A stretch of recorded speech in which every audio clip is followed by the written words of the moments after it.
Happy Friday, everyone. Thanks for tuning in to another Pure Chaos. This morning, we're going to do more of a life story. So, with alcoholism and just addiction in general, it really affects, our life. It can affect our job, relationships, all that shit.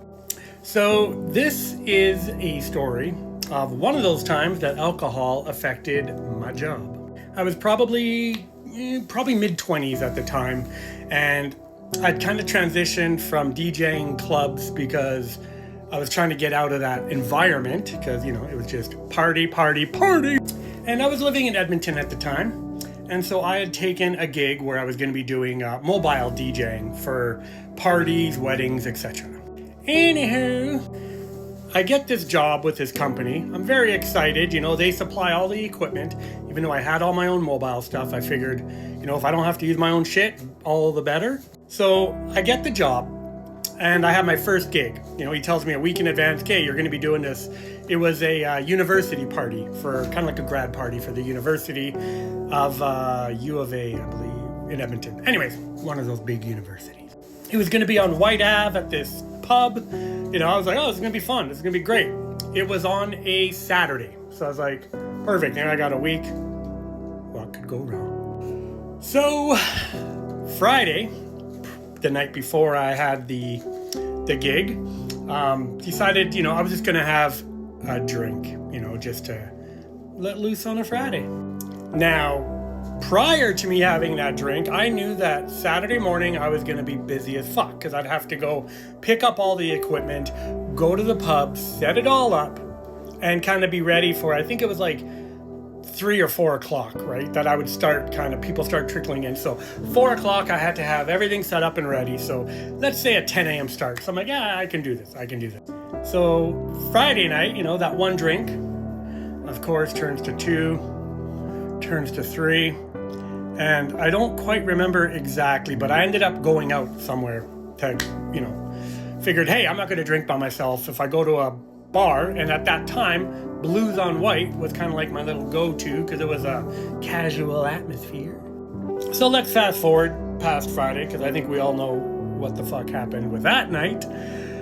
Saturday morning, I wake up, don't know what time it was, but I was feeling like death. Hung right the fuck over. That where you just have that, you couldn't even spell your name if someone was offering you $1 million. So of course I know right off the bat, I'm not making it to do this job today. So I text my boss and just tell him, hey, I just woke up, I'm not feeling good, right? I've got a flu. How many times have we used that excuse, eh? And I think, hey, I'll just tell him I have the flu and, it'll be good. He'll say, don't worry about it, you're good, right? So I text him and he texts back pretty much immediately and says, oh, no worries. What I can do to help you out is I'll have the equipment all set up and ready for you. So you just have to go at 3 o'clock and just everything will be set up. Just go and DJ. I'm like, oh, fuck. I'm like, okay, sure.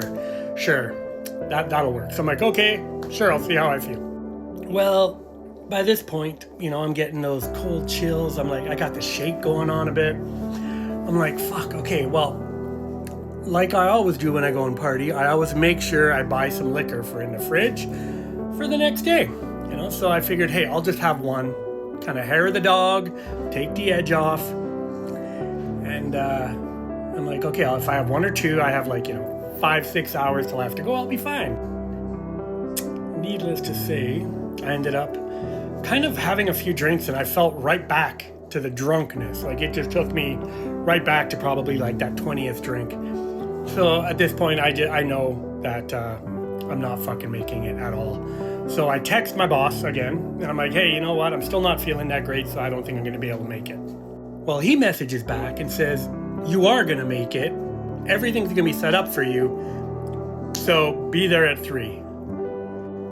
So I'm like, oh, fuck, right? I have all this anxiety now, oh, fuck. But I'm like, you know what? Fuck it. I'm just not going to go.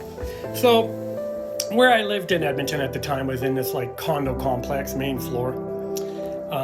So, 3 o'clock rolls around, right? I'm pretty fucking hammered. I'm enjoying some drinks, figuring I'm in the clear, everything's good. Phone starts ringing. My boss is calling me. Over and over and over. So I just ignore. He's texting. He's like, where are you? Where the fuck are you? I think I'll just ignore the phone and it'll be fine. He'll, eventually just realize, like, I'm not fucking going, so whatever. Right? Worst case, I get fired. Wouldn't be the first time. Well, fast forward about an hour.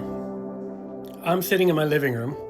All of a sudden I hear the doorbell ring. I'm like, oh fuck, right? We didn't have ring cams back then, so I had no idea who the fuck was at the door, but I had a pretty good fucking idea. So, luckily my blinds were shut, because when you're drinking by yourself in shame, you don't want the world to see. So blinds are shut, luckily, but I could see the shadow kind of through the blinds. I knew it was him, right? So he's fucking banging on the door, he's ringing the doorbell, and I'm like frozen in my living room, like, fuck, maybe, like, what the fuck? Obviously, I'm sitting on the couch, I didn't move, and he's fucking yelling, if you're in there, I know you're in there, just get your ass to the fucking door, go to the fucking, I'm like, fuck, whatever, so I just ignored it. After about 10 minutes, he finally left. During this time, I had so much anxiety, I honestly thought I was gonna have a panic attack, because I was like, oh my God, right? So, that should have been it for me. I should have just stopped drinking that day and been like, nope. But instead, he left. I felt like, hey, I dodged a bullet. So I continued drinking. Obviously, lost that job before I even started. And that's just one of the times that alcohol had really fucked up my life in the means of my job. So yeah, that's my story time for today. Have you ever had alcohol affect your work? Mainly, have you ever lost a job because of drinking or just your addiction in general? Leave a comment. Anyways, have a good Friday, everyone. Have a nice, sober weekend. And remember, if you're still struggling with addiction, you are not alone. This is Pure Chaos. Have a great one, everyone.